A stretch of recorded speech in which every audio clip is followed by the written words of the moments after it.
മാഷിന്റെ കൂടെ ജാക്കി ചാൻ. അത് കറക്റ്റ്, മാഷിന്റെ കൂടെ ജാക്കി. പക്ഷെ ഇത് ഞാൻ വിശ്വസിക്കില്ല. രജനീകാന്തിന്റെ കൂടെ ഇന്ന് ഫോട്ടോ ഞാൻ വിശ്വസിച്ചു, അമിതാഭ് ബച്ചന്റെ കൂടെ ഇന്ന് ഫോട്ടോ ഞാൻ വിശ്വസിച്ചു. ചൈനയിൽ കിടക്കുന്ന ജാക്കി ചാന്റെ കൂടെ നിങ്ങൾ എങ്ങനെ വരും? അത് പറ. അത് ഞാൻ പിന്നെ ഇപ്പൊ പൊളിയും, നോക്കിക്കോ. പറ. ആലോചിക്കട്ടെ. അല്ലല്ല, അത് പഴയൊരു കഥയാണ്, അത് ആലോചിച്ചെടുക്കണം. അല്ല, പറ എങ്ങനെ വന്നു? സത്യത്തിൽ ജാക്കി ചാൻ ഉണ്ടല്ലോ, ചൈനക്കാരനല്ല, പിന്നെ നമ്മുടെ കാഞ്ഞിരപ്പള്ളിക്കാൻ ഒരു ഇച്ഛായനാണ് ജാക്കി ചായൻ. പിന്നെ പുള്ളിയുടെ അപ്പം വർക്കിച്ചായം പണ്ട് ചൈനയെ കുടിയേറി പാർത്താണ്. പിന്നെ അവിടെ പിന്നെ ഏലം, കുരുമുളക്, കപ്പ ഇതൊക്കെ കൃഷി ചെയ്ത് അങ്ങനെ ജീവിക്കുമായിരുന്നു. കപ്പയൊക്കെ ചൈനയിൽ പോയി പുള്ളി കൃഷി ചെയ്തു. പിന്നെ വർക്കിച്ചായം കൃഷി ചെയ്ത കപ്പയല്ലേ, ചീനിക്കപ്പ.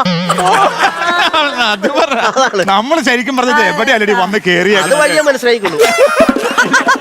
പിന്നെ എന്നൊക്കെ പറഞ്ഞ സംഭവം ഉണ്ടല്ലോ, എനിക്ക് ഈ ഹിന്ദി സിനിമയും മലയാള സിനിമയും ഒക്കെ എനിക്ക് ഏറ്റവും ഇഷ്ടം മലയാള സിനിമയാണ്. അതെനിക്കതെ, മലയാള സിനിമയിൽ എനിക്ക് DQ എന്റെ ജീവനാണ്. ആണ് അതാരോ എന്റെ പൊന്നെ DQ അറിയില്ലേ?